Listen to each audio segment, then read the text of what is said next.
तो आज अपन नया चैप्टर शुरू करने जा रहे हैं जिसका नाम है कैपेसिटेंस। ठीक है, तो सबसे पहले ये समझते हैं कैपेसिटेंस होता क्या है।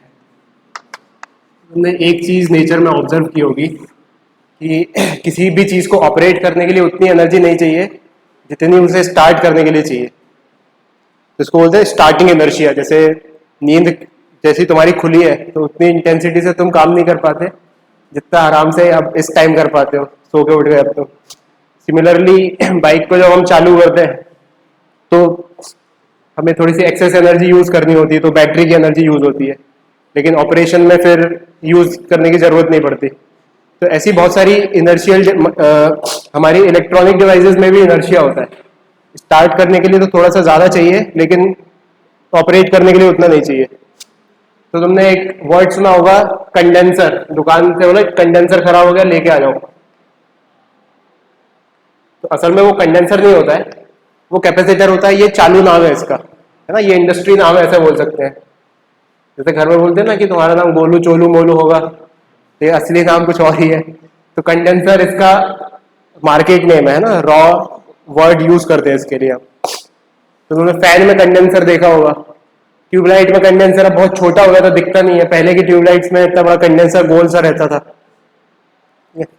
तो जितनी बड़ी डिवाइस उतने बड़ा कंडेंसर या उतना बड़ा कैपेसिटर चाहिए उसको, क्योंकि इनिशियली वो स्टोर कर लेता है चार्ज। कैपेसिटेंस अपने अंदर इनिशियली स्टोर कर लेता है और स्टार्ट करने के लिए एडिशनल एनर्जी दे देता है। ये बात समझ में आ रही? इनफैक्ट मोटर वगैरह जो ज्यादा हैवी डिवाइसेस रहती हैं, जिनको चालू करने के लिए ज्यादा पावर चाहिए रहती है, उनमें और बड़े बड़े कंडेंसर लगे रहते हैं। तो सबसे पहले लिखो capacitor stores energy in the form of potential energy, in the form of potential energy in an electric field, in an electric field. Capacitor stores energy in the form of potential energy in an electric field. ठीक है, तो अब ये भूमिका तो बन गई, ये तो समझ में आ गया कंडेंसर में चार्ज स्टोर होता है। लेकिन अब हम उसकी गहराई में उतरना चाहते हैं कि कैसा कंडेंसर होगा, कैसा कैपेसिटर होगा, कि उस पर कितना चार्ज स्टोर होगा, वो सब समझना चाहते हैं। तो उसकी बनावट पर डिपेंड करता है कि उसमें अपन कितना चार्ज स्टोर कर सकते हैं, और उसका पोटेंशियल कितना है इस पर डिपेंड करेगा कि उस पर कितना चार्ज स्टोर कर सकते हैं। तो हमें इसका मैथमेटिकल फॉर्मुलेशन देखना पड़ेगा। जैसे रजिस्टर के बारे में बचपन में पढ़ा था कि potential difference is directly proportional to the current flowing in it. तो ये मैथमेटिकल फॉर्मुलेशन था रजिस्टर का, जो V इक्वल्स टू IR लिखते थे। ऐसे यहाँ पे कैपेसिटर का भी मैथमेटिकल फॉर्मुलेशन देखना पड़ेगा। तो लिखो टॉपिक का नाम capacitance of an isolated conductor. Capacitance of an isolated conductor.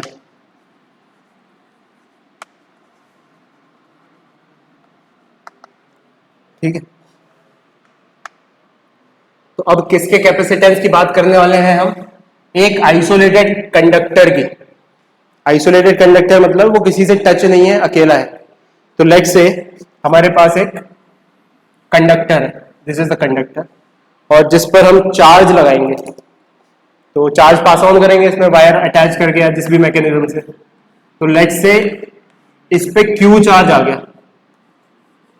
ठीक है, तो ये जो चार्ज है, ये इसके पोटेंशियल जितना चार्ज बढ़ेगा उसमें उतना ही इसका पोटेंशियल भी बढ़ता जाएगा। तो मैथमेटिकल फॉर्मुलेशन ये है, Q stored in this conductor is directly proportional to the potential difference created by it, potential created by it. ठीक है, पोटेंशियल की बात क्यों कर रहे हैं यहाँ पे? क्योंकि और कोई नहीं है यहाँ पे पोटेंशियल डिफरेंस नापने के लिए। तो थोड़ी देर बाद पता चलेगा कि वो पोटेंशियल अगर एक्सटर्नल मैकेनिज्म से बैटरी से कनेक्टेड है तो पोटेंशियल डिफरेंस भी हो जाएगा। अभी क्या बोला जा रहा है? What is this Q? This Q is charge जितना इस पर आया, और वो किसके प्रोपोर्शनल है? जितना पोटेंशियल इसमें जनरेट हुआ। तो Q is directly proportional to V। ठीक है, अच्छा, तो यहां पे प्रोपोर्शनलिटी कांस्टेंट एक क्वांटिटी आती है, उसको बोलते हैं अपन कैपेसिटेंस। कैपिटल C से रिप्रेजेंट करते हैं। तो Q is directly proportional to V, तो Q is equal to CV। ठीक है, तो ये हमें याद रखना है। ठीक है, so what is this? This is capacitance.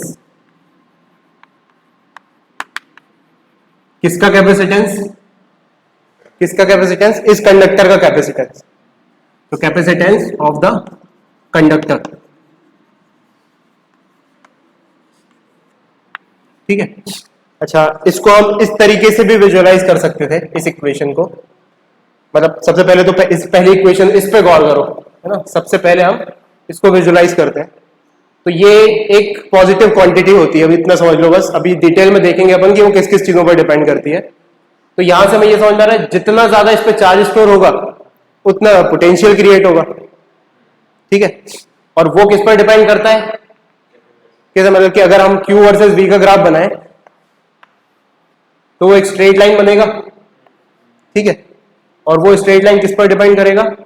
Like से 3 लोगों के लिए बनाया तो सबसे ज्यादा स्लोप जिसका है उसका C सबसे ज्यादा, उसका कैपेसिटेंस सबसे ज्यादा है। ठीक है, तो इसका मतलब सबसे ज्यादा कैपेसिटेंस जिसका होगा वो सेम चार्ज में ज्यादा पोटेंशियल बना देगा। कुछ नहीं, मैथमेटिकल जो बात कहेगी Q is directly proportional to T, Q is directly proportional to V, उसको मैं इलेबोरेटिव वे में बता रहा हूं। अब इस इक्वेशन को देखने का एक नजरिया ये भी है कि हम V को क्या लिख सकते हैं? V is equals to 1/C into Q। ठीक है, बिल्कुल एकदम सेम चीजें बता रहा हूं, बस ऐसे कान पकड़ लो चाहे ऐसे पकड़ लो, बात बराबर है। तो अगर मैं यहाँ पे इसको y मान लू, लाइक से ये y है तो ये स्लोप हो गया। तो अगर तुम्हारे सामने कभी V वर्सेस Q का ग्राफ आ जाए और ऐसे बना हुआ है 1 2 3, तो बताओ किसका कैपेसिटेंस ज्यादा है? 1 2 3 1 का, क्योंकि जिसका स्लोप कम होगा उसका कैपेसिटेंस ज्यादा होगा क्योंकि 1/C है। तो इसका सबसे ज्यादा, इसका फिर कम थोड़ा, इसका सबसे कम। कॉमन सेंस की बात है बस, अगर ये याद है तो ये सब अपन कंक्लूड कर लेंगे उसमें। ठीक है, तो ये हमें याद रखना है। ठीक, तो now will move on to define कि ये कैपेसिटेंस को कैसे डिफाइन करते हैं हम। ठीक है, तो जैसे रेजिस्टेंस में हम 1 ओम को कैसे डिफाइन करते थे? V is equals to I R. तो R is equals to V by I. तो हम बोलते थे 1 ohm is equals to 1 volt upon 1 ampere. यानी कि अगर रेजिस्टेंस के अक्रॉस 1 वोल्ट का पोटेंशियल है और उसके अक्रॉस 1 एम्पियर करंट फ्लो हो गया, इसका मतलब कि 1 ओम का रेजिस्टेंस ऑफर हुआ। This is how I defined resistance की unit, this is how we define. तो अब यहां पर भी डिफाइन करते हैं इसकी यूनिट क्या होती है। तो इसकी एसआई यूनिट होती है, सबसे पहले तो ये देखो, इसकी एसआई यूनिट होती है farad, FARAD। SI unit is farad capacitance की। तो अगर मैं इसको मैनिपुलेट करके ऐसे लिखूं, C is equals to Q by V, तो 1 फेराड कैसे डिफाइन होगा? 1 farad is equals to 1 coulomb upon 1 volt.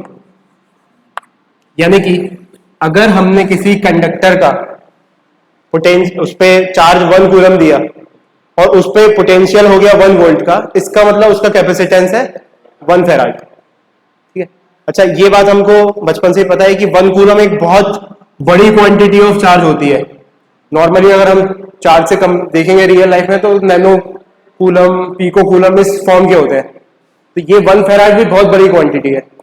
तुम्हें अगर नॉर्मल जो कैपेसिटर्स हमारे मार्केट में यूज होते हैं वो माइक्रो फेराड, नैनो फेराड इस फॉर्म के बनेंगे। तो हमेशा क्वेश्चंस में तुम्हें ज्यादातर फेराड में लिखा नहीं आएगा, nano farad, pico farad, micro farad इसमें लिखा आएगा। ठीक है, तो लिखो जरा इसकी डेफिनेशन।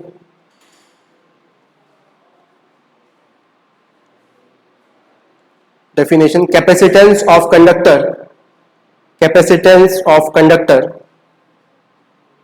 is defined as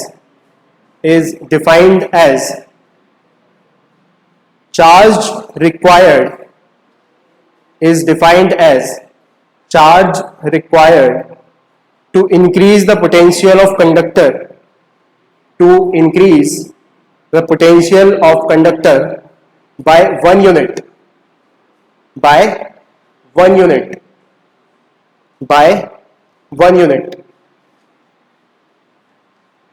ठीक है, अच्छा, ये कैपेसिटेंस एक स्केलर क्वांटिटी है या वेक्टर क्वांटिटी? इस इक्वेशन को देख को बता सकते हो क्या?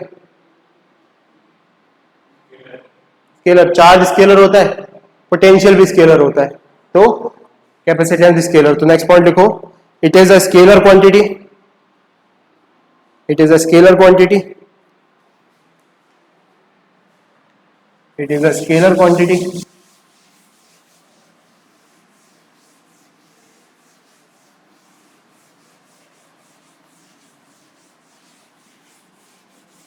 और इसका डायमेंशन फॉर्मूला भी हम जनरेट कर सकते हैं। ठीक है, तो capacitance is equal to charge upon potential difference.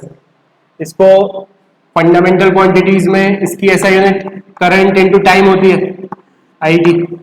और पोटेंशियल डिफरेंस की, पोटेंशियल की होती है work done per unit charge. तो यहां पे अपन इसको ऐसा कर सकते हैं, work done per unit charge. तो ये तो चार्ज ऑलरेडी है, तो एक और चार्ज आ जाएगा यहाँ पे, और वर्क को लिख सकते हैं अपन, है ना। तो ये हो गया आई स्क्वायर टी स्क्वायर, और वर्क, वर्क होता है M L T minus two. M L T minus two, ये क्या हुआ?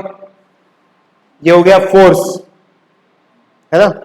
M L T minus two force, और मल्टीप्लाई बाय डिस्प्लेसमेंट करेंगे, मतलब एक और एल लाना है यहाँ पे हो गया एल स्क्वायर। तो बस इसका फॉर्मूला बन गया M minus one L minus to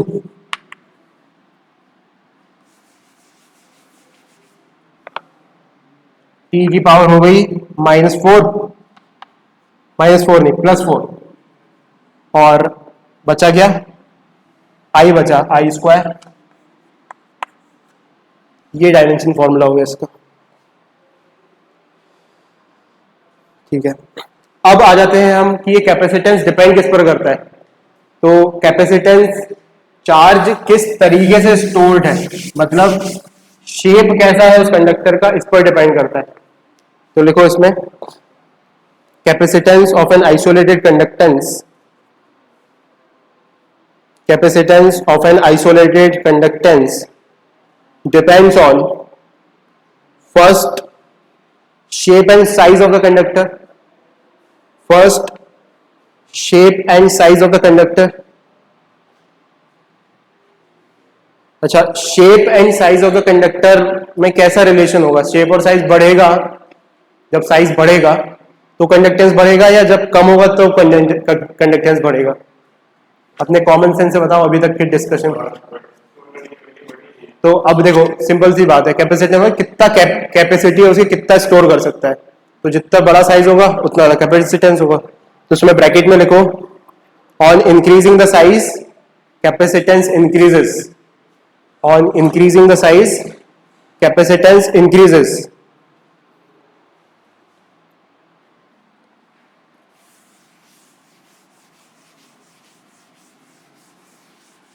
ठीक है, दूसरा फैक्टर जिस पर डिपेंड करता है कैपेसिटेंस, वो थोड़ा सा नॉन इंट्यूटिव है लेकिन बहुत जरूरी है। तो सेकंड लिखो on surrounding medium, on surrounding medium.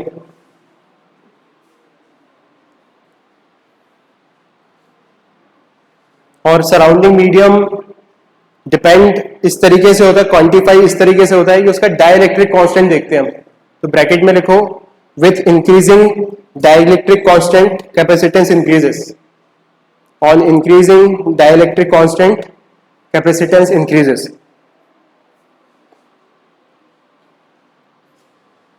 Dielectric constant, general knowledge के लिए मैं सवाल पूछता हूं तुमसे, मैंने बताया भी था जब मैं पढ़ा रहा था इलेक्ट्रोस्टैटिक। इंसुलेटर्स का ज्यादा होता है या कंडक्टर्स का ज्यादा होता है डाइलेक्ट्रिक कांस्टेंट नॉर्मली? प्लास्टिक का ज्यादा होगा या किसी मेटल का ज्यादा होगा डाइलेक्ट्रिक कांस्टेंट? इंसुलेटर्स का ज्यादा होता है। अच्छा, अगर कोई पूछे रीजन बताओ इसका, तो फिर बहुत गहराई में जाना पड़ेगा और फिर कूलम्स लॉ लिखना पड़ेगा। Force is equal to 1/4πε0 Q1 Q2 upon R square. तो अब हमें अगर फोकस करना है डाइलेक्ट्रिक पे, तो इस क्वांटिटी को देखना है केवल। तो फिर इमेजिन करना पड़ेगा कि लाइक से हमारे पास एक मटेरियल 1 है, मतलब लाइक से कंडक्टर कोई भी चार्ज है Q1, और यहाँ पे दूसरा चार्ज है Q2। तो यहाँ पर अगर ये मीडियम डाइलेक्ट्रिक में फील्ड है ना, यहाँ पे डाइलेक्ट्रिक है, कुछ मीडियम है, तो ये चीज उस पर डिपेंड करती है। तो बोलते हैं कि लेट्स से कि यहाँ पर अगर नॉन कंडक्टिंग मटेरियल भरा हो तो क्या होगा, नॉन कंडक्टिंग मटेरियल भरा हो तो ज्यादा तेजी से खींचेंगे या थोड़ा ढीला होगा फोर्स, थोड़ा ढीला हो जाएगा।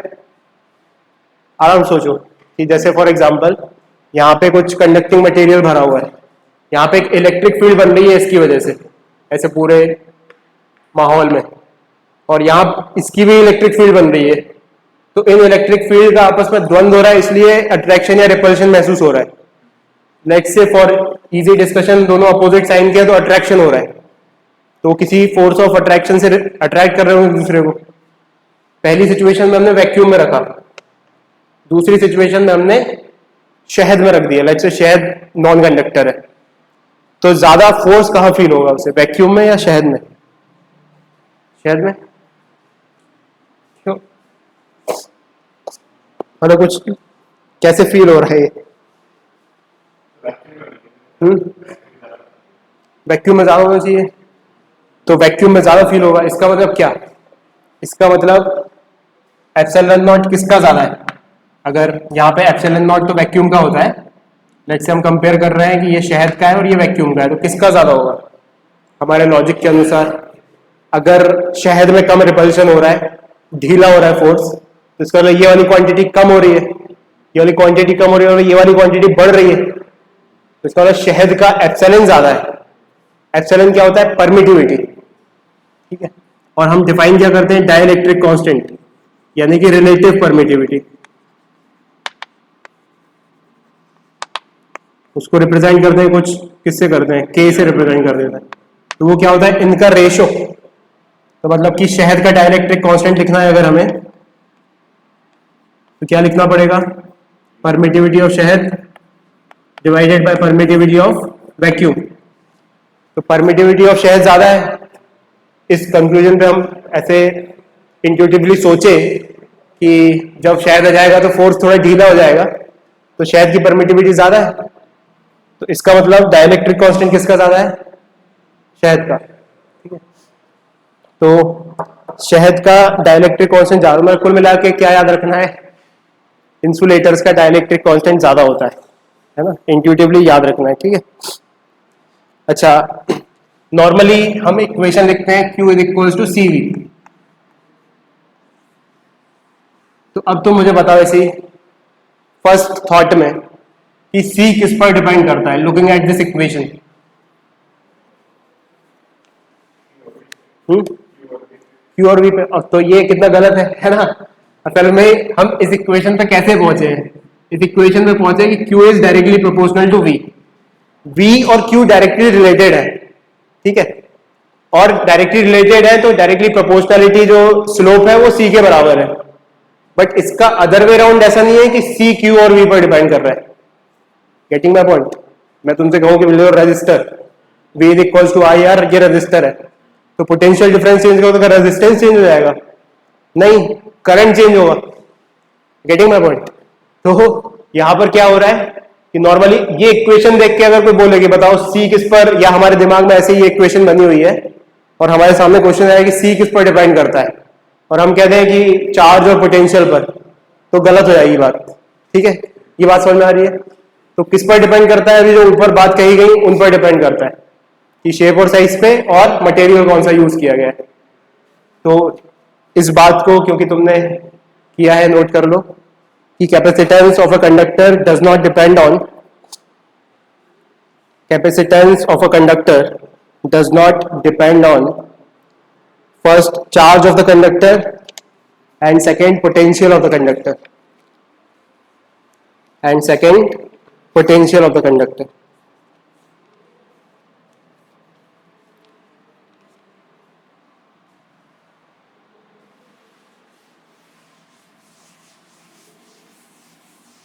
सब मुझे एक बात बताओ, अर्थ एक कंडक्टर की तरह है या एक इंसुलेटर की तरह है?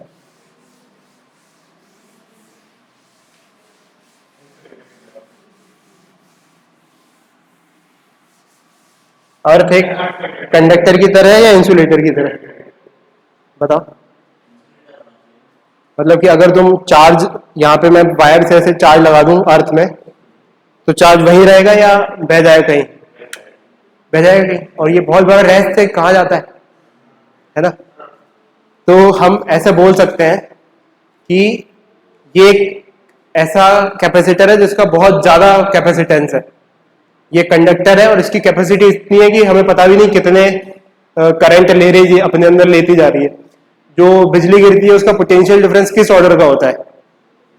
जैसे जैसे फॉर एग्जांपल घरों में जो बिजली आती है वो तो 220 वोल्ट पे आती है। ट्रेन में जो बिजली चलती है, ट्रेन चलती है ना जिस बिजली से, जो वायर रहता है, वो कितने का रहता है? नहीं, वो रहता है लगभग 22,000 20,000 वोल्ट का। तो ऐसी जो बिजली गिरती है वो कितने वोल्ट की होती है, लगभग किस ऑर्डर की होती है? हाँ, तो सेवरल मिलियन वोल्ट की होती है। तो अब देखो कि मान लो सपोज अगर हमारा कोई छोटा सा चाइनीज बल्ब है ना, जो एलईडीज होती हैं, उसको अगर तुम 220 में फट जाएगी वो एकदम से, है ना, बिना किसी मैकेनिज्म डिप्रेसर के उसको लगा दोगे तो फट जाएगी बिजली। क्यों? हाँ, बादल की वजह से क्रिएट हो रही है, वो तो हवा में जो फ्रिक्शन हो रहा है वहां पे, वहां से क्रिएट हो रही है। हम्म। नहीं तो वापस कैसे जा रहा है चार्ज, जरा बता ना। अर्थ से वापस निकल के कैसे जा रहा है? यहाँ तो इंसुलेटर है। तो ये बहुत बड़ा रहस्य है एक्चुअली, कि इतने मिलियन वोल्ट्स ऑफ बिजली दिन भर में हजारों जगह गिरती है, करोड़ों जगह गिरती होगी, हु नोस, है ना। वो अर्थ लिए जा रहा है, उतनी इलेक्ट्रिसिटी को लिए जा रहा है। तो मतलब क्या है, मतलब ऐसा, है ना। तो चलो, ये तो बात हो गई। अपन अब उसका कैपेसिटेंस कैलकुलेट करने का ट्राई करते हैं।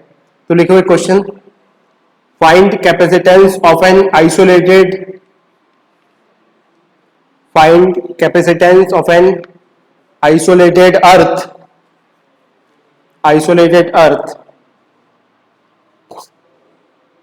isolated earth, assume it to be sphere, assumed it to be sphere, assumed it to be sphere of radius r, of radius r,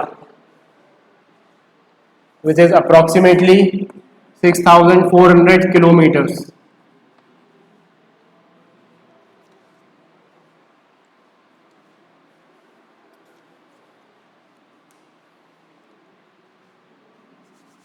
ठीक है, तो इसका कैपेसिटेंस कैसे फाइंड करें देखते हैं। तो देखो, कैपेसिटेंस फाइंड करने के लिए हमें एक ऐसी इक्वेशन चाहिए जिसमें Q और V का रिलेशन आ जाए, चार्ज और पोटेंशियल का। तो अगर हमारे पास एक स्फीयर है जिसका रेडियस आर है, उसका हम पोटेंशियल लिख सकते हैं। सॉलिड स्फीयर क्या होता है, फॉर्मूला बताओ।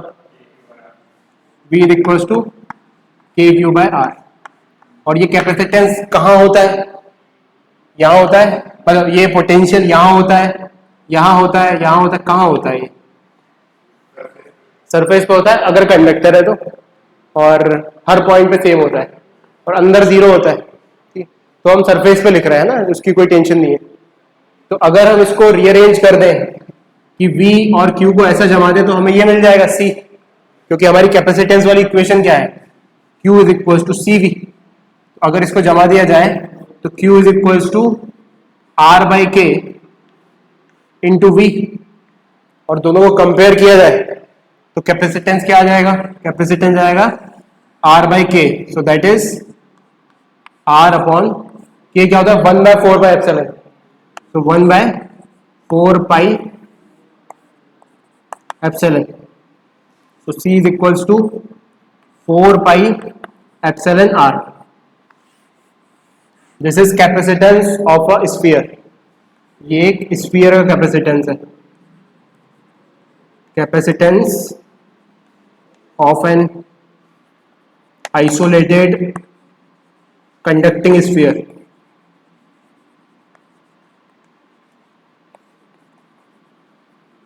ठीक, ये समझ में आ रहा है? ठीक है, तो अब ये क्या है, ये व्हाट इज दिस एप्सिलॉन? अर्थ की परमिटिविटी नहीं, मीडियम की परमिटिविटी, मतलब इसके आसपास कौन सा मीडियम है उसकी परमिटिविटी कि ये किस में रखा हुआ है।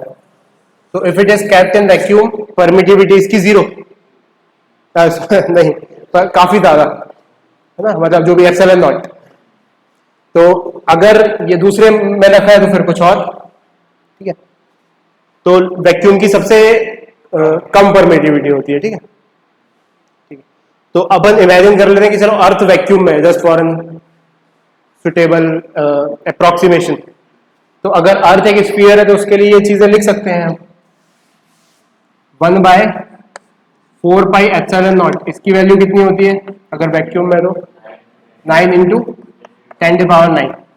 तो अगर अर्थ का कैपेसिटेंस निकालना है तो 4πε0 को क्या रखना पड़ेगा, 1/9 × 10⁹, ठीक है, और मल्टीप्लाई करना पड़ेगा r से, रेडियस ऑफ अर्थ।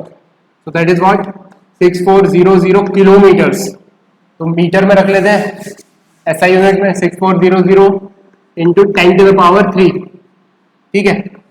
तो सब कुछ यहां पर एसआई यूनिट में है। एप्सिलॉन, ये 4/ε0 भी एसआई यूनिट में रखा है हमने, और रेडियस भी। तो ये किस में आएगा, ये एसआई यूनिट में आएगा, यानी कि फैराड। इसको कैलकुलेट करोगे तो देखो ये 10⁻, इधर कितना बन रहा है, ये 3, 4, 5, 6, और नीचे कितना बन रहा है, 9। तो ये थोड़ा बहुत ऐसा बड़ी क्वांटिटी नहीं आएगा, छोटी सी क्वांटिटी आएगा।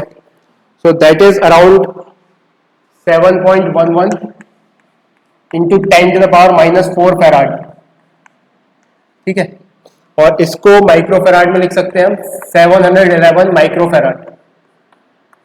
तो अर्थ का कैपेसिटेंस लगभग 711 माइक्रोफैराड है, 1 फैराड भी नहीं है। तो अब इमेजिन करो इतना बड़ा कंडक्टर जिसमें इतनी बिजलियां गिर रही है लाखों वोल्ट की, उसका कैपेसिटेंस इतना सारा है। तो हमारे जो छोटे छोटे कैपेसिटर हैं वो तो 2-3 माइक्रोफैराड के होते होंगे।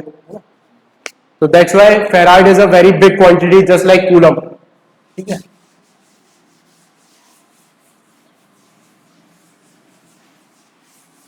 नोट कर लो इसको अच्छे से।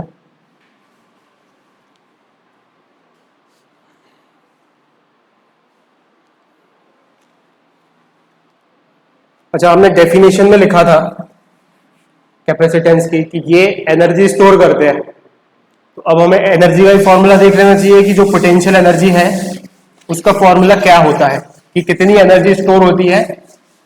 एक पोटेंशियल, किसी का पोटेंशियल है, किसी का चार्ज है, किसी कंडक्टर का, उसमें कितनी एनर्जी स्टोर होती है। तो लिखो नेक्स्ट टॉपिक, पोटेंशियल एनर्जी और self energy of an isolated conductor. Potential energy या self energy of an isolated conductor, ठीक है। तो एनर्जी को हम कैसे समझते हैं कि भाई जितना रजिस्ट, जब उस पर चार्ज चढ़ेगा तो जितना रजिस्ट करने में वर्क लगा है वो उसकी पोटेंशियल एनर्जी के फॉर्म में स्टोर होगी। जरूरी नहीं कि स्फेरिकल हो, किसी भी शेप का हो सकता है। तो लेट्स से इस पे चार्ज Q है और चार्ज आते जा रहा है, थोड़ा थोड़ा चार्ज आते जा रहा है। तो किसी पॉइंट ऑफ टाइम पे इस पे चार्ज Q है, शुरुआत में 0 चार्ज था, अभी Q पहुंचा है और फाइनली कैपिटल Q पहुंच जाएगा, ठीक है। तो अभी इस मोमेंट पर चार्ज स्मॉल q है और थोड़ा सा चार्ज और बढ़ते बढ़ते आता जा रहा है। तो इसका पोटेंशियल क्या लिख सकते हैं हम इस पॉइंट ऑफ टाइम पे, potential is equals to q into सी,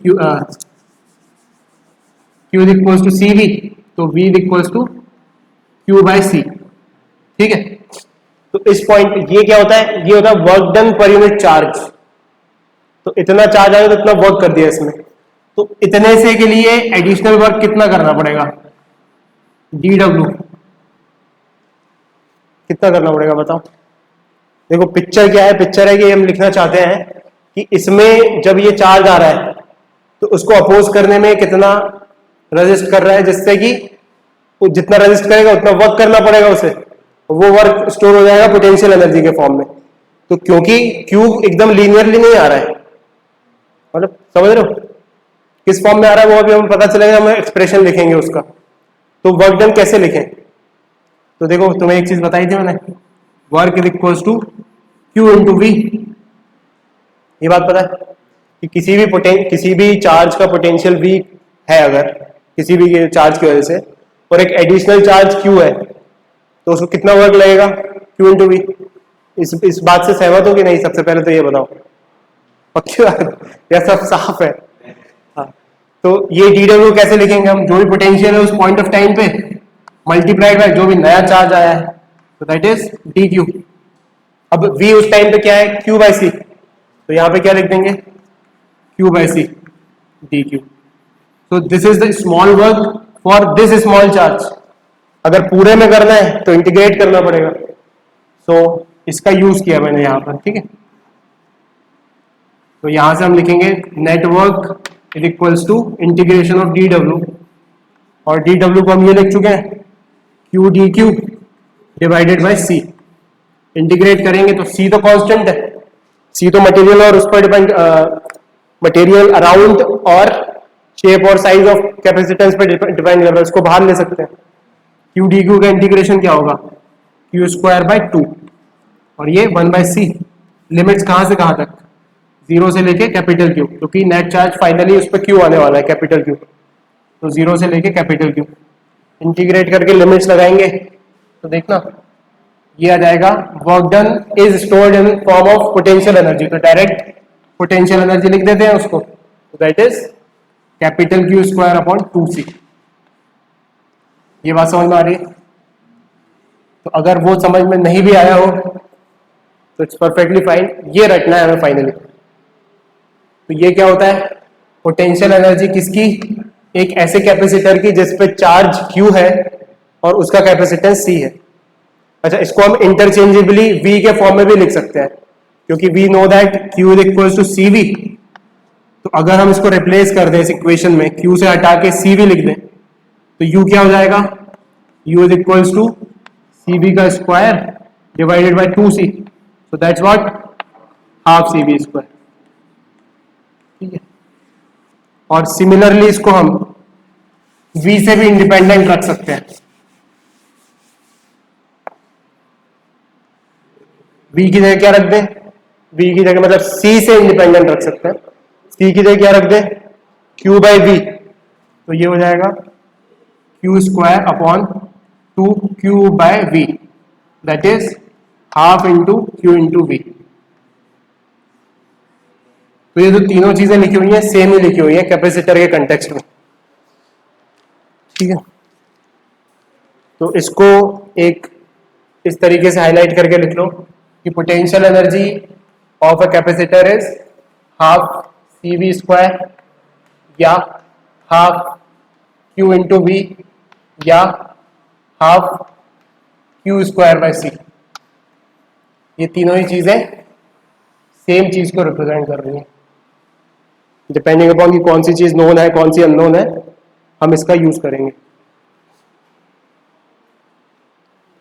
ठीक है। अच्छा, एक चीज हमने पढ़ी थी बचपन में कि जब चार्ज आपस में कनेक्टेड होते हैं तो चार्ज फ्लो होना शुरू हो जाता है। कब तक फ्लो होता है चार्ज, जब तक दोनों में बराबर हो जाए, या नहीं, ऐसा नहीं, कुछ और है, जब तक पोटेंशियल सेम हो जाए, है ना।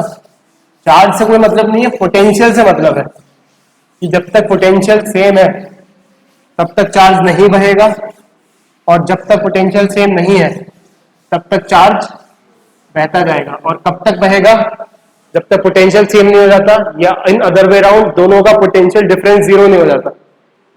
तो अब हम देखते हैं कि चार्ज अगर दो हमारे पास स्फीयर्स है, एक ऐसी रैंडम केस ले रहे हैं, दो स्फीयर है, इसका कैपेसिटेंस है C1, इसका कैपेसिटेंस है C2, इसका रेडियस है R1 और इसका रेडियस है R2, और इस पे चार्ज है शुरुआत में Q1 और इस पे चार्ज है शुरुआत में Q2।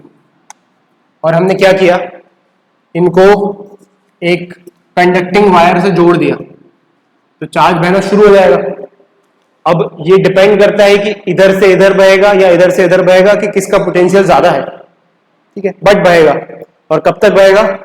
जब तक सेम नहीं हो जाता। तो हम चाहते हैं ये निकालना कि कितना चार्ज बहेगा, how much charge will be flowing. तो लिखो जरा, sharing of charges, sharing of charges on joining two conductors, on joining two conductors, on joining two conductors by a conducting wire, by a conducting wire.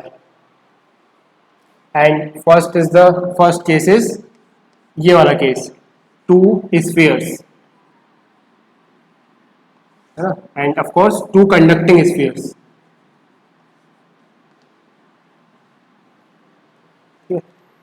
So our target here is to find कि final charge क्या होगा दोनों spheres पे,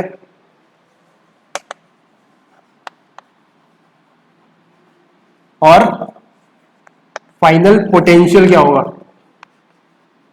clearly दोनों का final potential same ही होगा, है ना, तो इसका तो केवल एक ही आंसर होगा और इसके दो आंसर होंगे क्योंकि इस पे कुछ अलग होगा और उस पे कुछ अलग होगा।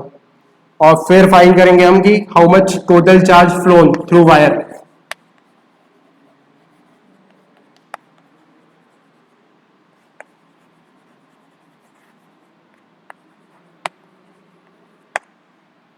ठीक है, तो क्या किया जाए, शुरुआत में दोनों का इंडिविजुअल पोटेंशियल लिखते हैं। तो इसका शुरुआत में पोटेंशियल, क्योंकि स्फीयर का कैसे लिख सकते हैं, पोटेंशियल इज इक्वल्स टू, बताओ, के क्यू बाय आर। तो शुरुआत वाला है ना, वी इनिशियल फॉर वन, ऐसे लिख देते हैं, वी इनिशियल फॉर वन। ये कितना है, K Q by Q one by R one, ठीक है। और इसका शुरुआत वाला V initial of second sphere is K Q two by R two, where we know this k, this is not dielectric constant, this is 1 by 4 by epsilon naught। ठीक, अब ये हमने इसका पोटेंशियल लिख दिया शुरुआत में और इसका पोटेंशियल लिख दिया। डिपेंडिंग अपॉन कि कौन ज्यादा है कौन कम है, ये डिसाइड हो जाएगा कि कहां से कहां बहेगा। ठीक है, तो वो तो इस रेशियो पर डिपेंड करेगा कि Q1 बाय R1 बड़ा है या Q2 बाय R2 बड़ा है। तो लेट से हम इसको मान लेते, चलो ये बड़ा है, तो चार्ज इधर बह जाएगा, है ना, मान लिया ऐसे। अगर नेगेटिव में आंसर आ गया मतलब कि उल्टा है। ठीक है, तो फाइनल सिचुएशन में इसका पोटेंशियल क्या हो जाएगा, V फाइनल ऑफ वन, तो K, और लेट से हम बोल देते हैं कि Q चार्ज बह गया, तो इस पर चार्ज कितना हो जाएगा, Q1 माइनस Q, और इस पर चार्ज कितना हो जाएगा, इस वाले पर फाइनली Q2 प्लस Q। ठीक है, तो ये फाइनल चार्जेस लिख दिए मैंने इस पर नीले अक्षरों से। तो यहां पर क्या लिखें इसका, V final of first is K Q1 minus Q divided by R1, और इसका क्या लिख दें, V final of second sphere is K Q2 plus Q divided by R2। ठीक है, तो अब पता है हमें कि फाइनली ये दोनों क्वांटिटी सेम होने वाली हैं, तभी चार्ज बहना बंद होगा।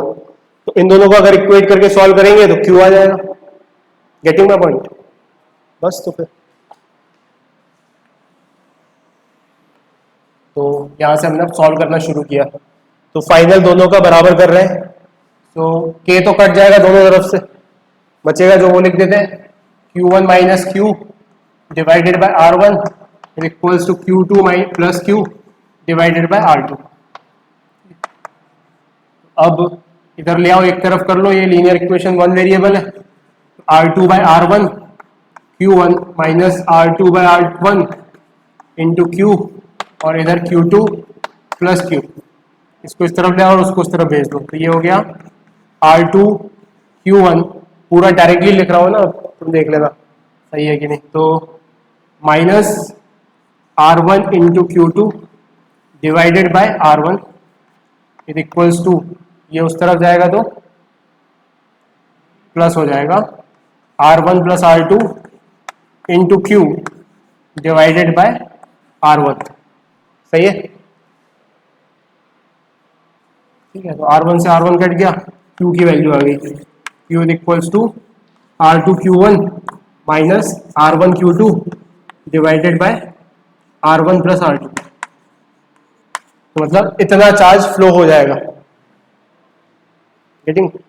अगर वैल्यूज दी होती है R1 तो एक फैंसी सा नंबर आ जाता R1 R2 R1 Q1 Q2, तो एक फैंसी नंबर आ जाता। अच्छा सॉल्व कर देते। फिर फाइनल चार्ज कैसे लिखेंगे दोनों स्फीयर्स पे?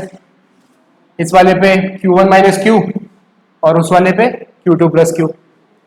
Q की वैल्यू आ चुकी है अब हमारे पास, ठीक है।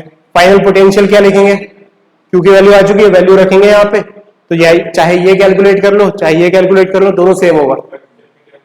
क्या यहाँ पे कुछ नहीं, इसको मैं यहाँ पे Q1 है तो मैं Q2 को इस तरफ लेके आ गया और इसको मैं उस तरफ लेके चला गया, है ना, ये Q को। तो इस पे फोकस करो, Q वाले पे। राइट हैंड साइड देखो सबसे पहले, इधर क्या है Q और इधर क्या है R2 by R1 into Q। तो यहां से 1 निकल के आएगा और यहां से R2 बाय R1, तो ये आ जाएगा। और इस तरफ करेंगे तो R1 मल्टीप्लाइड बाय Q2 हो जाएगा, नीचे R1 आ जाएगा।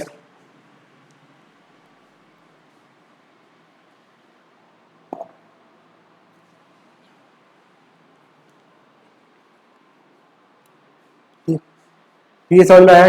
Total charge flow to the wire capital Q है इसका आंसर जो हमने कैलकुलेट किया।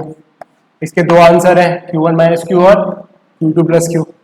और फाइनल पोटेंशियल इन दोनों में से कुछ भी लिख दो, दोनों सेम ही आने वाले। तो इस तरीके से हमें कॉन्सेप्ट समझना है कि क्या करना है ना। ये हमने वेरिएबल ले लिया, लेकिन क्वेश्चन में कुछ नंबर्स दिए रहेंगे हमें, तो इससे रिलेटेड क्वेश्चन सॉल्व करने हैं आज तुम्हें क्लास के बाद।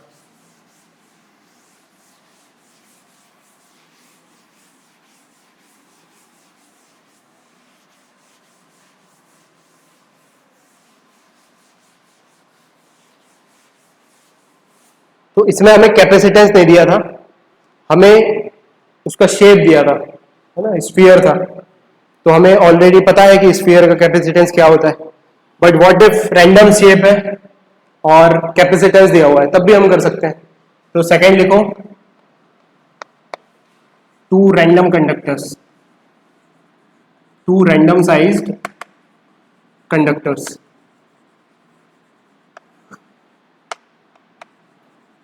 ठीक है, अच्छा ये कुछ रैंडम साइज कंडक्टर है, ये भी कुछ रैंडम साइज कंडक्टर है। इसका पोटेंशियल V1 है और कैपेसिटेंस C1 है, इसका पोटेंशियल V2 है और कैपेसिटेंस C2 है, और ये कनेक्टेड है एक कंडक्टिंग वायर से और इनफाइनाइटली सेपरेटेड है। इनफाइनाइटली सेपरेटेड मतलब आपस में एक दूसरे का कोई इंटरेक्शन नहीं है, ठीक है। इनफाइनाइटली सेपरेटेड है मतलब आपस में एक दूसरे का कोई इंटरेक्शन नहीं है, ठीक है। तो वही सब निकालना है इसमें कि फाइनल पोटेंशियल क्या होगा। और क्योंकि हीट फ्लो होगी, मतलब चार्ज फ्लो होगा तो कुछ हीट जनरेट होगी, तो वो हीट प्रोड्यूस निकालना है।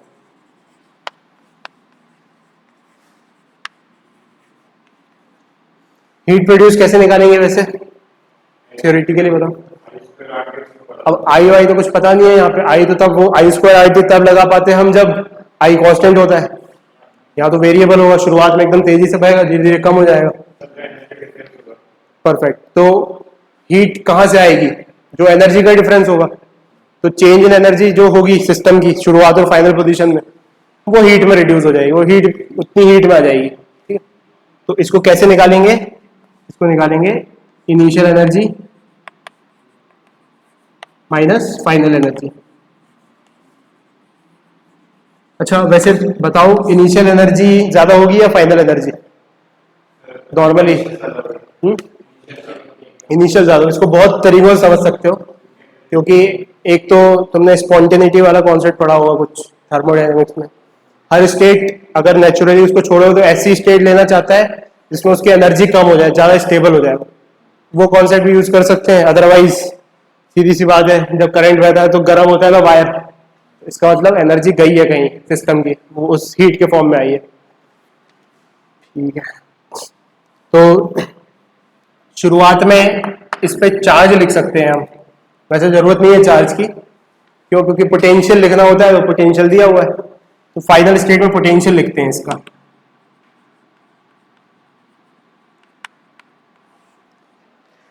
अच्छा, पोटेंशियल मान लेते हैं, चलो इधर फ्लो हो रहा है, चार्ज का फ्लो इस तरफ है, ठीक है, तो फाइनल पोटेंशियल बोल दिया हमने कि लेट से इसका भी V है और इसका भी V है, ठीक।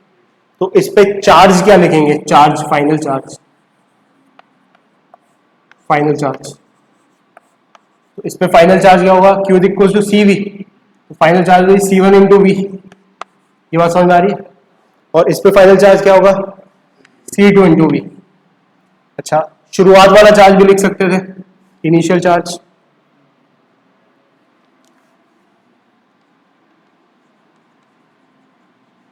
क्या है वो इनिशियल चार्ज इस पर? Q इक्वल टू CV, शुरुआत में पोटेंशियल V1, तो C1 इंटू V1 इन वेरिएबल के टर्म्स में, और इस पे क्या होगा शुरुआत में चार्ज? C2 into V2। अच्छा, सिस्टम आइसोलेटेड है कि ये दोनों चार्जेस हैं, बीच में वायर है, तो चार्ज कहीं जाएगा नहीं, जितना शुरुआत में उतनी फाइनल ही रहेगा। तो कंजर्वेशन ऑफ चार्ज से क्या लिख सकते हैं? जो शुरुआत वाला चार्ज है वही फाइनल चार्ज के बराबर होगा। यही बात समझ में आई? तो इसका मतलब बाय कंजर्वेशन ऑफ चार्ज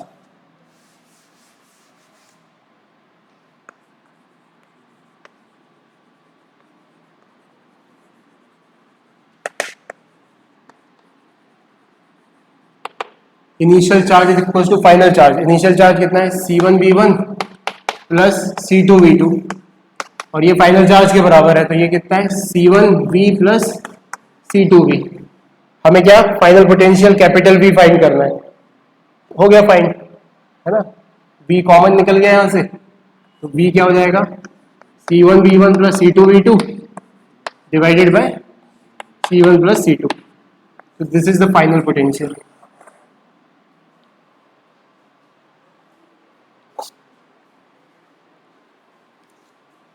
अब इसी के नीचे एनर्जी भी लिख लेते हैं, शुरुआत वाली एनर्जी और फाइनल एनर्जी।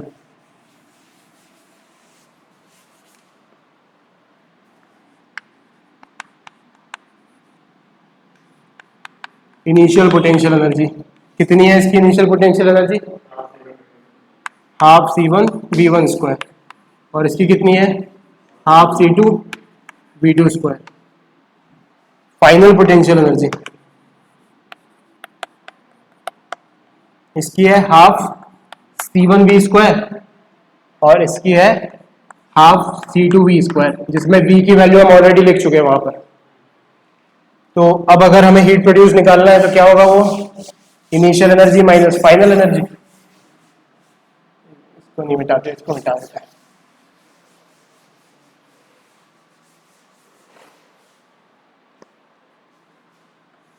तो हीट प्रोड्यूस लिखो इसमें, heat produced equals to U initial of system. अच्छा, एक की नहीं लिखना है, दोनों की लिखना है। और गलती से कोई कहना इन दोनों का डिफरेंस निकाल के हीट कर देते, नहीं, गलत बात है ये। सिस्टम में हीट प्रोड्यूस हुई है तो सिस्टम की इनिशियल एनर्जी लिखनी है माइनस सिस्टम की फाइनल एनर्जी लिखनी है। तो सिस्टम की इनिशियल एनर्जी मतलब कि इन दोनों की इनिशियल एनर्जी का सम, so it is half C1V1 square plus half C2V2 square. This is the initial energy of the system minus final energy of the system, मतलब हाफ इन दोनों का सम। तो V स्क्वायर तो कॉमन है, तो C1 plus C2 into V square. अब V की value रख देंगे यहाँ पर, तो कैलकुलेट करके हीट प्रोड्यूस भी आ जाएगी। ये समझ में आई? V की वैल्यू कहां से रखेंगे, कहां से आएगी कैपिटल V? ये निकाल चुके हैं। तो अगर कुछ अच्छा डेटा होता है जो क्वेश्चन के फॉर्म में रहेगा हमारे सामने, तो ये इतना कॉम्प्लेक्स नहीं बनेगा, डायरेक्ट हम वैल्यूज निकाल चुके होंगे वहां, रख देंगे यहाँ पे, ठीक है।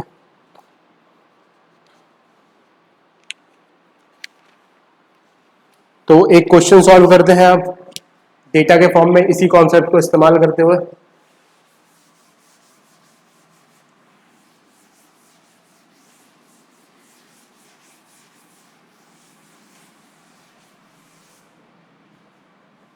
तो एक क्वेश्चन लिखो, हमारे पास दो चार्जेस हैं, लार्ज डिस्टेंस से सेपरेटेड है। अच्छा, ये लार्ज डिस्टेंस का सिग्निफिकेंस क्या है? अगर लार्ज डिस्टेंस से सेपरेट नहीं होते तो क्या चीज पर फर्क पड़ता है ना? ये पोटेंशियल एनर्जी जो लिखी है हमने सिस्टम की, उसमें एक इंटरेक्शन वाला टर्म भी आ जाता, तो वो अब शेप स्फीयर वगैरह हो तब तो आसानी से लिख सकते हैं हम, रैंडम शेप क्यों फिर नहीं लिख सकते?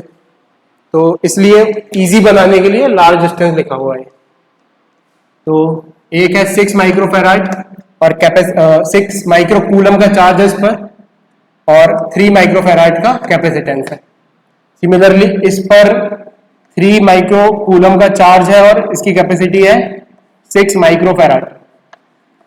ये शुरुआत वाली सिचुएशन है, तो लिखो they are connected by a conducting wire, they are connected by a conducting wire, they are connected by a conducting wire.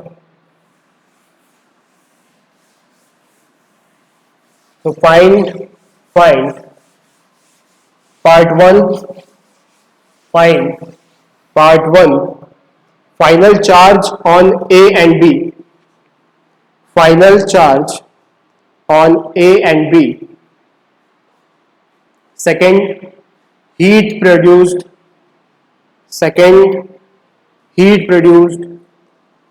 and third, final common potential,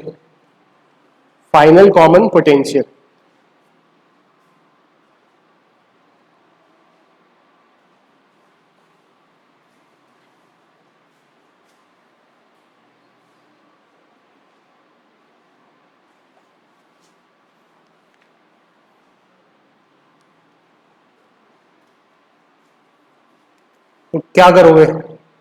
सबसे पहले क्या मानना है, मतलब क्या वेरिएबल में उठाओगे इक्वेशन को?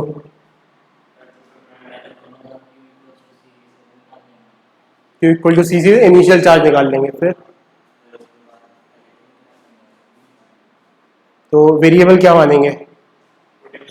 पोटेंशियल, जो कॉमन पोटेंशियल है V वो मानेंगे, क्योंकि वही सबसे हमें इजी कराएगा सिचुएशन को। कि लेट से चार्ज फ्लो हो गया और उस चार्ज को बोल दिया हमने कि इससे यहाँ पे गया है ना।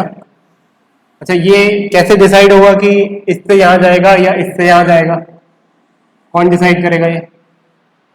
या कोई फर्क नहीं पड़ता, कहीं भी लिख दो, अगर नेगेटिव आ गया तो उसका उल्टा है, तो कोई दिक्कत नहीं है ऐसे भी। और वैसे ही इन फिगर्स को देख के हम हल्का सा अंदाजा लगा सकते हैं कि चार्ज किस पे ज्यादा है, इस वाले पे। कैपेसिटी किसकी ज्यादा है, इसकी। तो इसका मतलब ज्यादा चार्ज अच्छे से कहाँ रह सकता है, जिसकी ज्यादा कैपेसिटी है, मतलब इधर से इधर ही जाएगा। इनकेस ये डिसाइड नहीं भी कर पाए हम तो भी कोई दिक्कत नहीं है, नॉर्मली हमने तो प्रोसेस से माना कि इधर से इधर गया क्यू, ठीक है। तो इस पे कितना चार्ज हो गया फाइनली?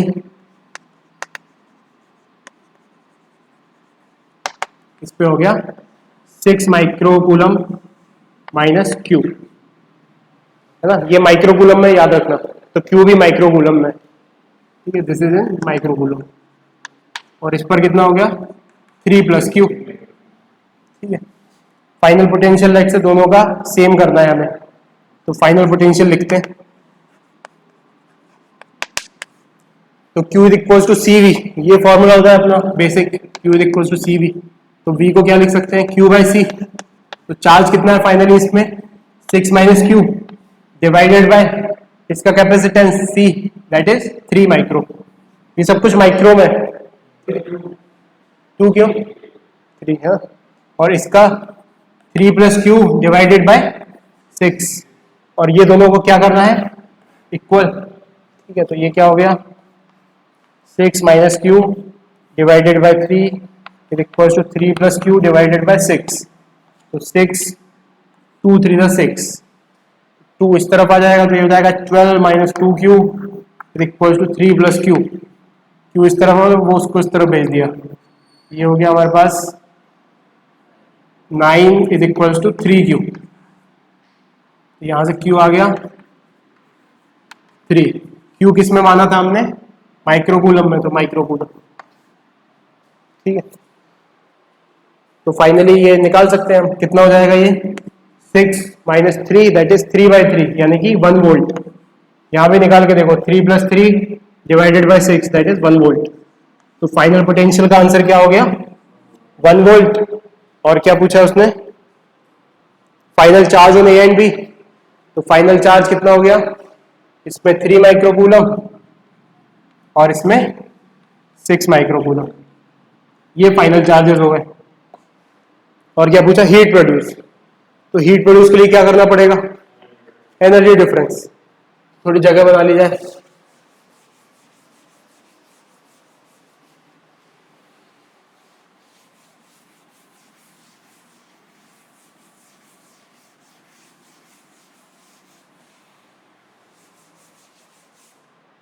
तो शुरुआत की एनर्जी लिखते हैं, यू इनिशियल, इस वाले पे half into CV square. Potential तो पता नहीं, चार्ज दिया हुआ तो Q स्क्वायर बाय 2C है ना। तो Q स्क्वायर बाय वो वाला फॉर्मूला लगा देते हैं, दोनों सेम ही है। तो Q कितना है इसका? Q है 6। सब माइक्रो में चल रहे थे तो माइक्रो में जूल में आंसर आ जाएगा। तो 6 का square that is 36। Q square किया। कैपेसिटेंस कितना है? 3 माइक्रो, और ये 2 भी है यहाँ पे, तो 6 माइक्रो जूल। सिमिलरली इसका यहाँ पे हाफ Q इज 3 का square divided bye C is 6 microfarad. तो ये हो गया 9/12। 9/12 इज 3/4, मतलब 0.75 माइक्रोजूल। अब फाइनली कितना इस पे आया था? 1 वोल्ट आया था, है ना। हाफ CV स्क्वायर लगा देते हैं। तो half C is what? C is 3, V is what? 1 का स्क्वायर। तो ये हो गया 1.5 माइक्रोजूल, क्योंकि ये माइक्रो में है। और यहां पर finally half C is 6 and 1 का स्क्वायर, so that is 3 माइक्रोजूल। तो टोटल U इनिशियल कितनी है? 6 + 0.75 दैट इज 6.75 माइक्रोजूल। कैसे लिख दिया ये? इन दोनों का सम, ठीक है। और finally U final is final का सम 1.5 + 3 दैट इज 4.5 माइक्रोजूल। और इन दोनों का जो डिफरेंस है that is the heat produced, that is the answer. तो डेल्टा U इज हीट, ऐसा लिख दो, heat is equals to U initial minus U final, that is 6.75 minus 4.50। तो ये कितना होता है? 2.25 माइक्रोजूल। इतनी हीट प्रोड्यूस हो जाएगी।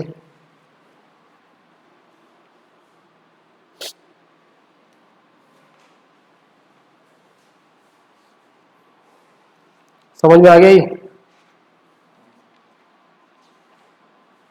अच्छा, अभी तक जो हमने कहानी पढ़ी, ये कहानी है आइसोलेटेड कंडक्टर की, आइसोलेटेड कैपेसिटर की। लेकिन हमारे जो नॉर्मल यूज के कैपेसिटर होते हैं आइसोलेटेड नहीं आते। तुम दुकान पे कंडेंसर मांगने जाते हो, वो कोई मेटल का टुकड़ा नहीं दे देता तुम्हें कि ये लो, इसमें स्टोर कर लेना। वो क्या करता है कि एक इस फॉर्म में हमें चाहिए कुछ ना कुछ शेप में, कि वो कैपेसिटी कंट्रोल हो जाए और उसमें स्टोर हो जाए चार्ज। मतलब अगर हमने उसको खाली छोड़ दिया तो उसमें से चार्ज निकले नहीं, है ना। और उसको टच हुआ, बाहर से पैक भी हो थोड़ा, कि उसको पकड़े तो करंट हमें ना लग जाए जो उसमें स्टोर्ड है। तो उसकी पैकिंग हमेशा, तुम देखना कैपेसिटर की पैकिंग हमेशा फाइनली इंसुलेटर की होती है बाहर से। तो आइसोलेटेड कंडक्टर तो नहीं बिकते बाजार में, हमें कुछ ऐसे कंडक्टर कैपेसिटेंस पढ़ने पड़ेंगे जिस फॉर्म में बाजार में बिकते हैं, ठीक है। तो लिखो जरा, अब अपन ऑफिशियली कैपेसिटर के बारे में पढ़ते हैं कि कैपेसिटर होते कैसे हैं इंडस्ट्री में। तो देखो नेक्स्ट टॉपिक, इंडस्ट्रियल कैपेसिटर्स।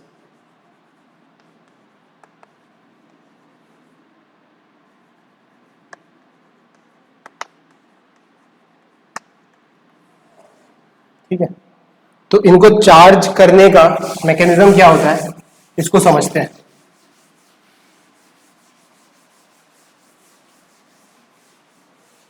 तो हम क्या करते हैं, दो मेटल्स के प्लेट लेते हैं और उनमें एक्सटर्नल पोटेंशियल लगा देते हैं। ये आपस में कनेक्टेड नहीं है, ये सेपरेटेड है। तो क्योंकि ये कंडक्टर है और ये भी कंडक्टर है, कुछ तो फ्री इलेक्ट्रॉन्स होते हैं इसमें, तो पोटेंशियल लगने की वजह से ये हायर पोटेंशियल पे आ जाएगा और ये लोअर पोटेंशियल पे आ जाएगा। और इधर से इसमें देखना, इस तरफ एक्सेस इलेक्ट्रॉन्स है, करंट किस तरफ बहता है? करंट बहता है ऐसा, है ना, बड़े डंडे से निकलता है, छोटे डंडे में घुसता है। तो चार्ज का फ्लो किस तरफ होगा? इस तरफ।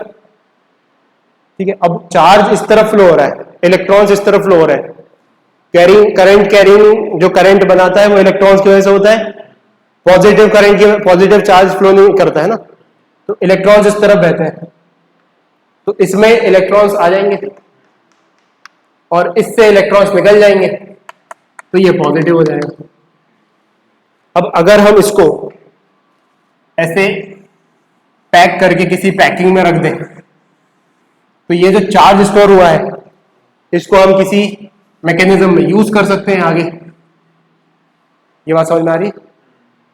तो इस तरीके से हम इंडस्ट्रियल कैपेसिटर बनाते हैं। ठीक है, तो इस पर जितना चार्ज आया है, इस पर लेट्स से -q चार्ज आया है, उतना ही यहां से निकल के गया होगा, मतलब इलेक्ट्रॉन्स की जितने इलेक्ट्रॉन्स इस पे आए हैं उतने इलेक्ट्रॉन्स यहां से गए होंगे। तो अगर इस पर चार्ज q आया है तो इस पर कितना आएगा?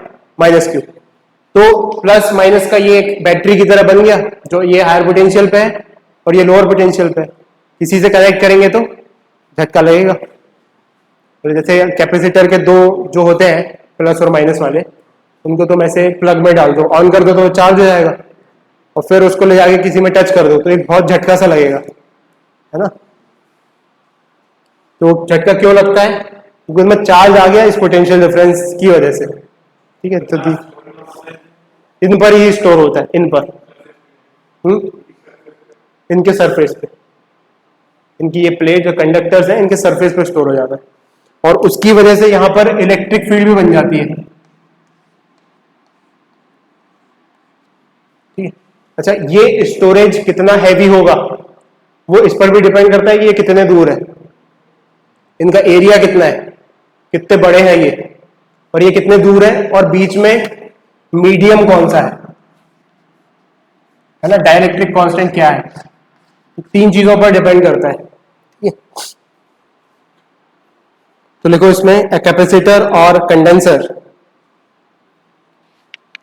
अ कैपेसिटर और condenser consist of two conductors, consist of two conductors separated by an insulator, separated by an insulator, separated by an insulator, or dielectric, separated by an insulator or dielectric. ठीक है,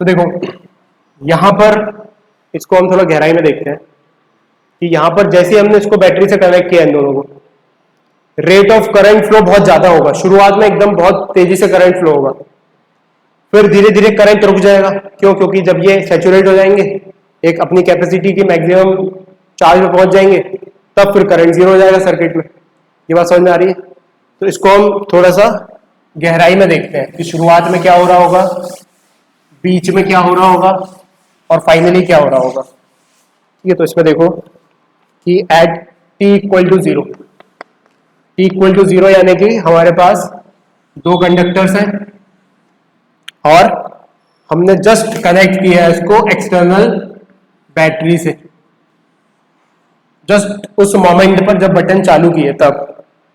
ठीक है, तो क्या होगा, current flow होना शुरू हो जाएगा। लेट्स से पोटेंशियल V है इसका, ठीक है, तो करंट फ्लो होना शुरू हो जाएगा। और लेट्स से इसमें एक रजिस्टर भी लगा हुआ है ताकि हम उसके अक्रॉस पोटेंशियल डिफरेंस नाप सके, और करंट नापने के लिए एमीटर भी लगा, सब लगा हुआ है। तो this register is R, total resistance of the circuit. तो करंट क्या होगा t इक्वल टू जीरो पर, नॉर्मली V बाय R।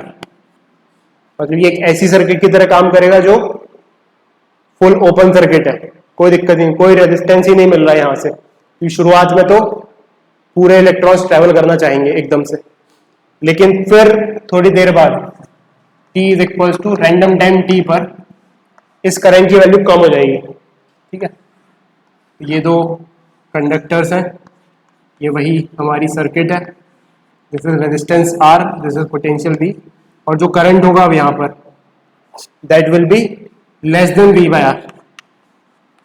इस बात को अप्रिशिएट कर पा रहा हूँ। तो फाइनली इनफाइनाइट टाइम के बाद t tending to infinity, t tending to infinity मतलब बटन चालू किया बहुत टाइम हो गया है, अच्छा वो थोड़ी देर बाद पता चलेगा, वो 2-3 सेकंड ही होता है।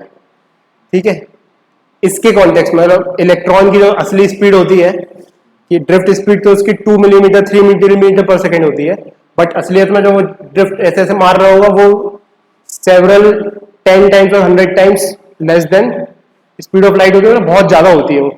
उसके कॉन्टेक्स्ट में 2-3 सेकेंड भी एक इनफाइनाइट टाइम है। इसको ऐसे समझो कि तुम बटन ऑन करते हो तो जो ट्यूबलाइट है या जो फैन है वो थोड़ा टाइम लगाता है ना, लेकिन वो भी शायद 1 मिनट से भी कम ही लगाता है। तो टी इनफाइनाइट मतलब कि उतना ही टाइम, हमें इलेक्ट्रिकल कॉन्टेक्स्ट में टाइम नाप रहे हैं यहाँ पर। तो बटन को चालू करने के बहुत समय के बाद कोई भी करंट इस सर्किट में नहीं बहेगा, जीरो, आई इज जीरो। ठीक है, अच्छा जब हमने बटन चालू की थी तब इस पे चार्ज कितना था आया होगा उस टाइम पे, जस्ट उस मोमेंट पे इन प्लेट्स पर? जब जस्ट बटन चालू की है तब इन प्लेट्स पर चार्ज कितना आया है? जीरो, क्योंकि अभी तो चालू होगा, तो here charge is zero. And let's say यहां पर चार्ज है प्लस क्यू, तो यहां कितना होगा? Minus Q finally. और इंटरमीडिएट स्टेट में जो चार्ज है वो कम होगा यहाँ पे क्यू से, और यहां पर माइनस क्यू से थोड़ा ज्यादा होगा। ऐसा क्यों लिखा? कि लेट से -5 है सैचुरेशन चार्ज, तो -5 नहीं, -3 पहुंचेगा, तो -3 इज ग्रेटर देन माइनस, तो मैथमेटिकली सही करने के लिए ऐसा लिखा हुआ है। ठीक है, तो बस ये याद रखना है वो।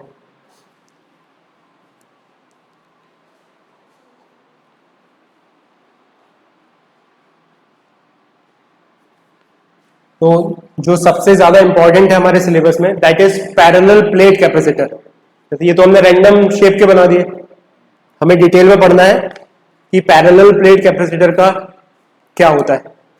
तो लिखो जरा, सबसे पहले तो इसका सिंबल देखो कि हम इतने बड़े बड़े ऐसे डब्बे तो बनाएंगे नहीं सर्किट में हमेशा, तो इसका सिंबल बनाना पड़ेगा हमें। तो सबसे पहले लिखो सिंबल ऑफ कैपेसिटर।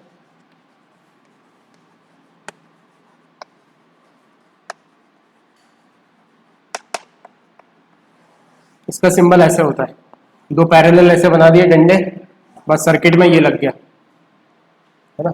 बैटरी का भी यही होता है क्या?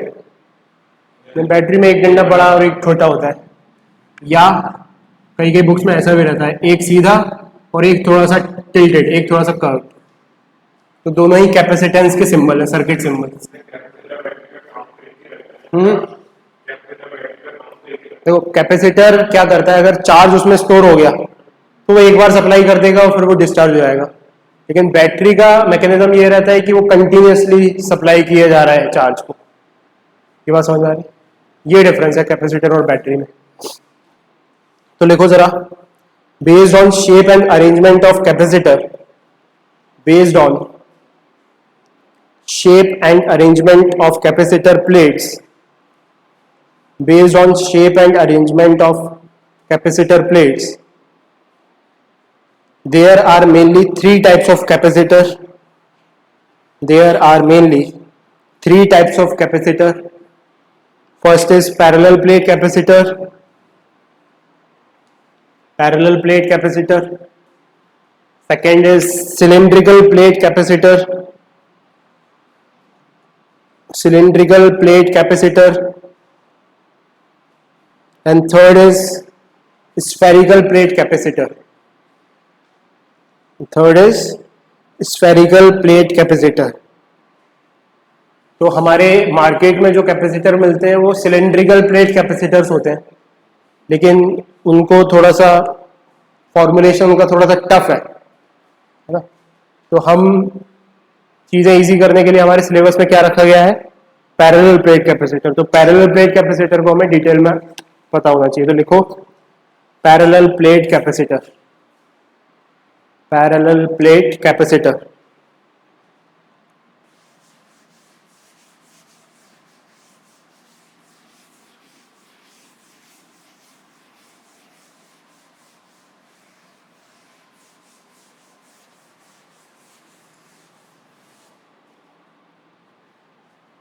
तो पैरेलल प्लेट कैपेसिटर में क्या होता है, नाम से ही अपनी पहचान बता रहा है कि हमारे पास दो पैरेलल प्लेट्स हैं।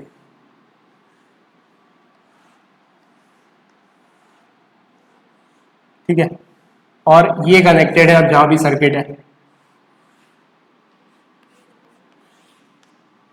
ठीक, तो इसका क्रॉस सेक्शन एरिया ए है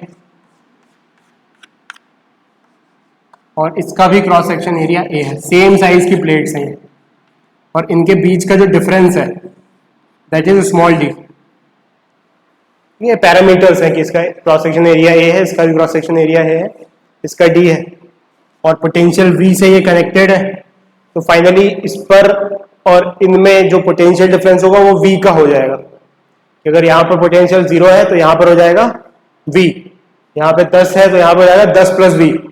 इन दोनों के बीच में पोटेंशियल डिफरेंस क्या आ जाएगा, वी। तो उसके हिसाब से चार्ज आ जाएगा, इस पर प्लस और उस पर माइनस। ठीक है, तो ये अपने ऊपर एक इलेक्ट्रिक फील्ड बना लेंगे अपने अंदर। तो ऐसा तो बड़ा बड़ा बार बार बनाएंगे नहीं अपन, ये तो देखने के लिए बना लिया। तो इस सेटअप को अपन कुछ इस तरीके से रिप्रेजेंट करेंगे, ये एक प्लेट है, दूसरी ये प्लेट है, दैट्स इट।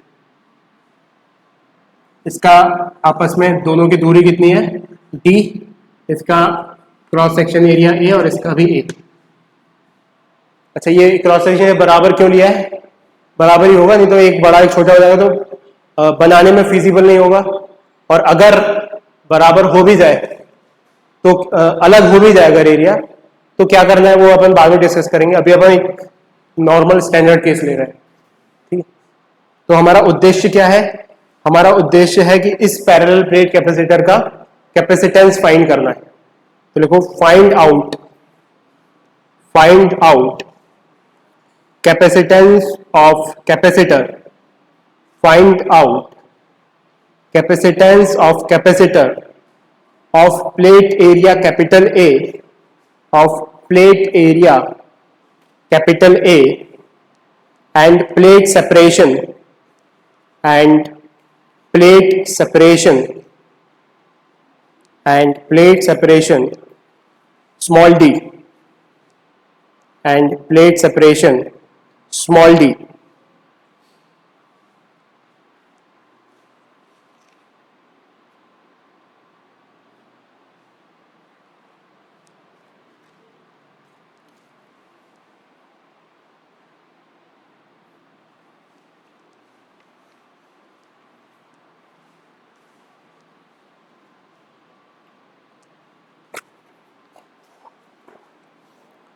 ठीक है,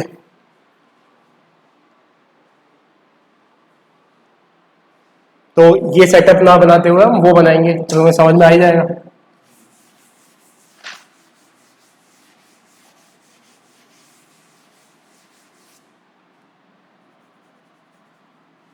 तो ये सर्किट में कनेक्टेड है और पोटेंशियल डिफरेंस जो इस पर अप्लाई किया गया है वो V है। तो लेट्स से इस पर चार्ज आ गया Q, तो इस पर चार्ज कितना जाएगा finally, minus Q। Cross section इसका A है, इसका क्रॉस सेक्शन एरिया भी A है, यहाँ लिख देते नीचे। ठीक है, तो अब इलेक्ट्रिक फील्ड बनाएगा ये, इस सेपरेट प्लेट की तरह देखो इसको, ये एक इलेक्ट्रिक फील्ड बनाएगा। कितनी बनाएगा, एक प्लेट जिस पे चार्ज Q है उस पे इलेक्ट्रिक फील्ड क्या होती थी उसके आजू बाजू, सिग्मा बाय 2 एप्सिलॉन नॉट, मतलब चार्ज के टर्म्स में लिखे तो Q बाय 2 एप्सिलॉन नॉट।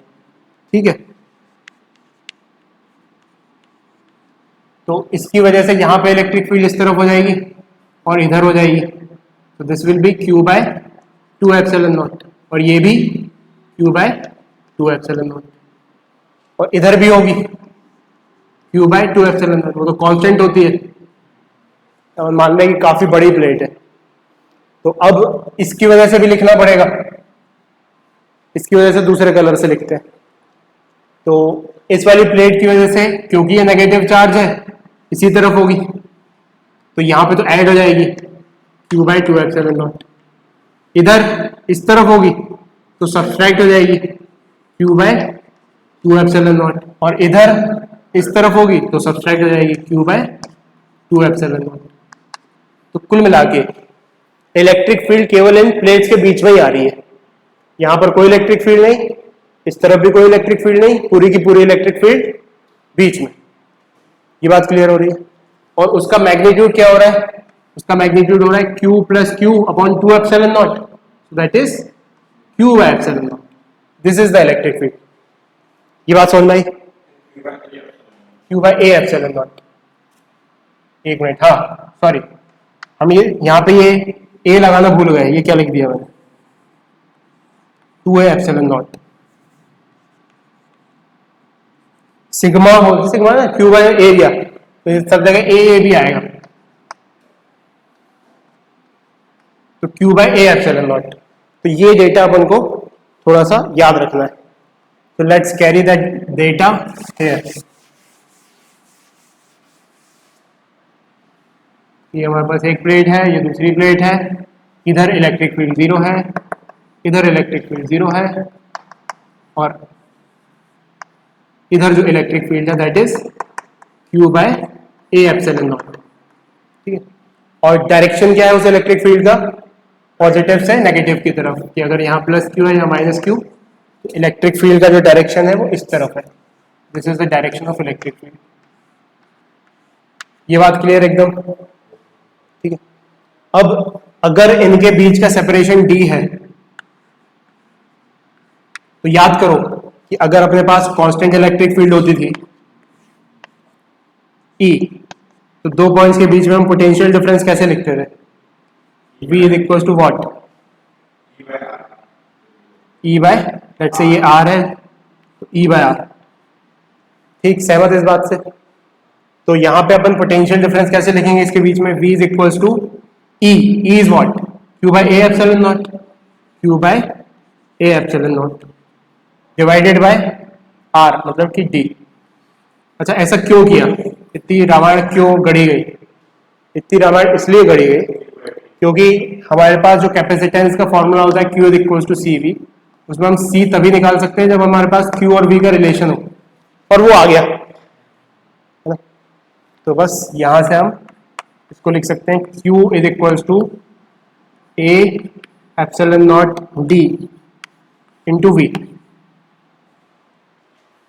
कुछ गड़बड़ नहीं लग रहा क्या? वो V है। ये V है, V बाय R। अगर ऐसा कंफ्यूजन हो जाए, ये सही है? हाँ, तो यहाँ पे हमने Q by A epsilon naught लिखा, A इंटू R। देखो, अगर ऐसा कंफ्यूजन हो जाए, लिखते टाइम मुझे भी कंफ्यूजन आ रहा था, तो इसमें देखो इलेक्ट्रिक फील्ड का क्या यूनिट होती है? Newton, K cube R square. और हाँ, ठीक है, तो इसमें अगर डिवाइडेड बाय R करेंगे तब ये बन के आएगा। तो इस तरीके से देख सकते हैं। तो V बाय R करना है हमें, मतलब कि E इंटू R करना है। तो ये गड़बड़ कर दी हमने, यहाँ पर आएगा D, तो D यहाँ पर आएगा, तो D इस इक्वेशन में यहाँ पर नीचे आ जाएगा। अब परफेक्टली सही है ये।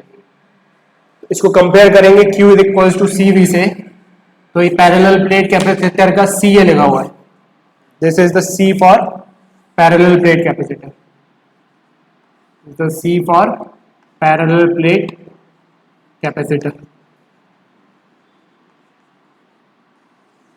ठीक है, तो किन किन चीजों पर डिपेंड कर रहा है? A एप्सिलॉन नॉट और D। A क्या है? एरिया। D क्या है? कितना उसके बीच में? और एप्सिलॉन नॉट क्या है? कि उसके बीच में वैक्यूम है, अगर कुछ और होगा तो वो हो जाएगा। तो देखना, ए और डी तो यहाँ पर मटेरियल प्रॉपर्टी है, नॉट सॉरी शेप और साइज वाली प्रॉपर्टी है, और ये मीडियम वाली प्रॉपर्टी है। तो यहाँ से जो हमने पढ़ा था वो भी जस्टिफाई हो रहा है कि कैपेसिटेंस किस चीज़ों पर डिपेंड करता है, ये फॉर्मूला भी हमें बता रहा है। तो what we have to remember ultimately, capacitance of a parallel plate capacitor is equals to epsilon naught A by D. This is what we have to remember.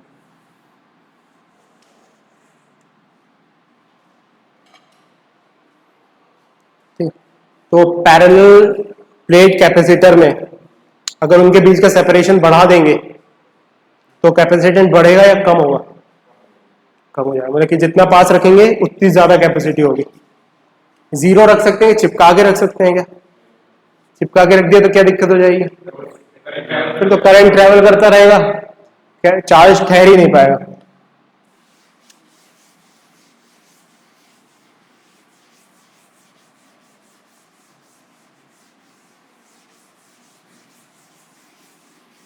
तो इसके बेसिस पे पैरेलल प्लेट कैपेसिटर वाली exercise solve करनी है हमें। उसमें ऐसे question रहेंगे कि मीडियम चेंज कर दिया तो क्या होगा, कितने टाइम्स हो जाएगा, ठीक है।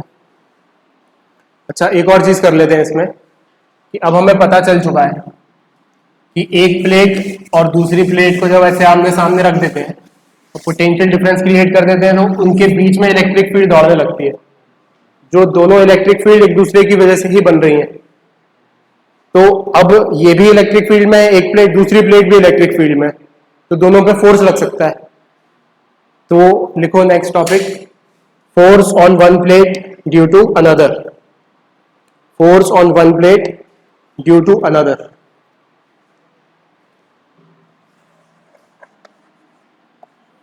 Force on one plate due to another.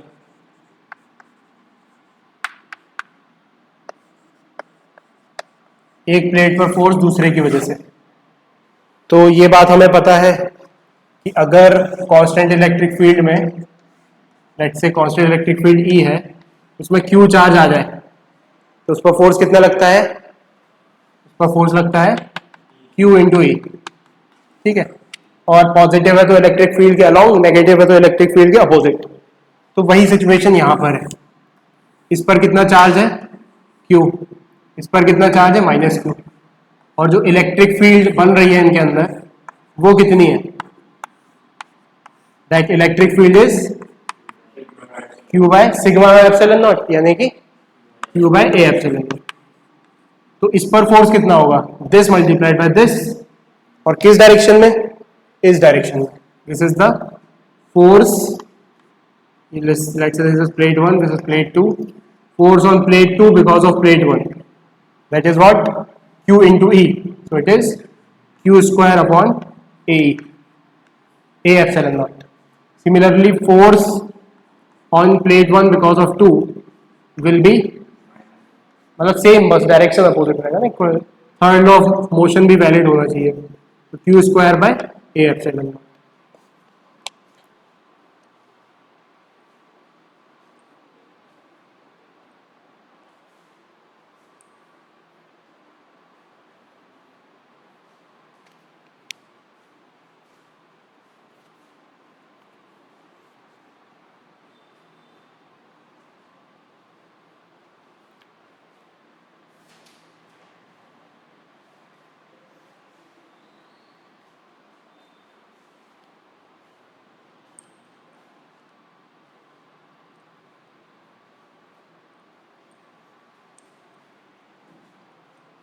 अच्छा, एक गड़बड़ करी है हमने, बताओ इसमें क्या?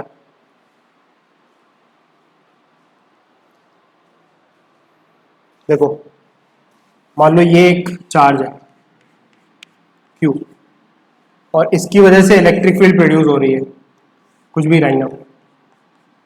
तो क्या इस पर इसकी इलेक्ट्रिक फील्ड की वजह से फोर्स लगेगा? नहीं लगेगा। चार्ज अगर रखा हुआ है तो खुद की इलेक्ट्रिक फील्ड की वजह से फोर्स नहीं लगता। तो ये हमने जो इलेक्ट्रिक फील्ड निकाली है ये तो दोनों की वजह से, तो हमने ये गड़बड़ कर दिया। कि इस पर जो फोर्स होना चाहिए वो केवल इसकी फील्ड की वजह से होना चाहिए, तो बाय 2 करना पड़ेगा। तो इसको काटो और रीजन भी लिख दो काटने का, because force is not experienced by its own electric field, by its own electric field, दूसरे की इलेक्ट्रिक फील्ड की वजह से ही फोर्स महसूस होगा। तो देख लेते हैं अब फाइनली, ये चार्ज है Q, ये चार्ज है -Q, तो इसकी इलेक्ट्रिक फील्ड कितनी होगी, इसकी इलेक्ट्रिक फील्ड होगी Q by 2a epsilon naught. This is the electric field because of first plate. ये लगाना है ना, क्या क्या बोल रहा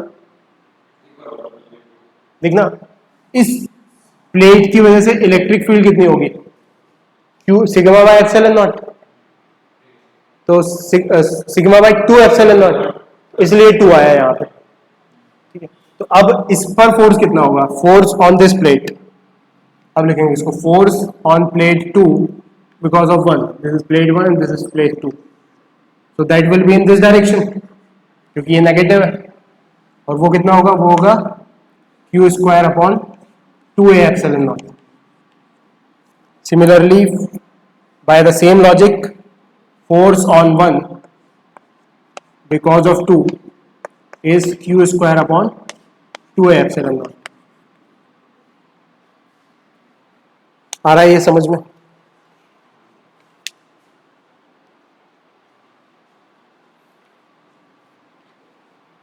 तो लिख लो इसमें field at position of -Q, field at position of -Q due to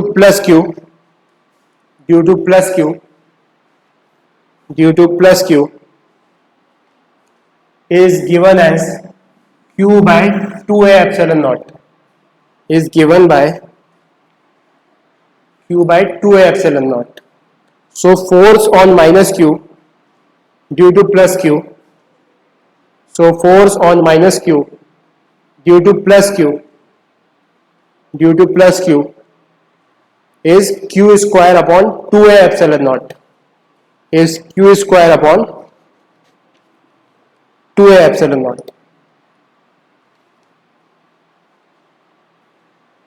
ठीक है, तो होमवर्क नोट करो, you have to solve questions related to capacitor,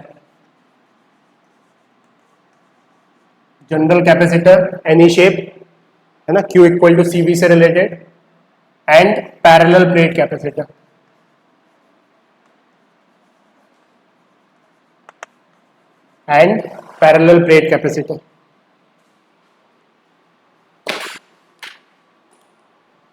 ठीक है, इतना ही करते हैं आज, मिलते हैं फिर नेक्स्ट क्लास में, बाय बाय।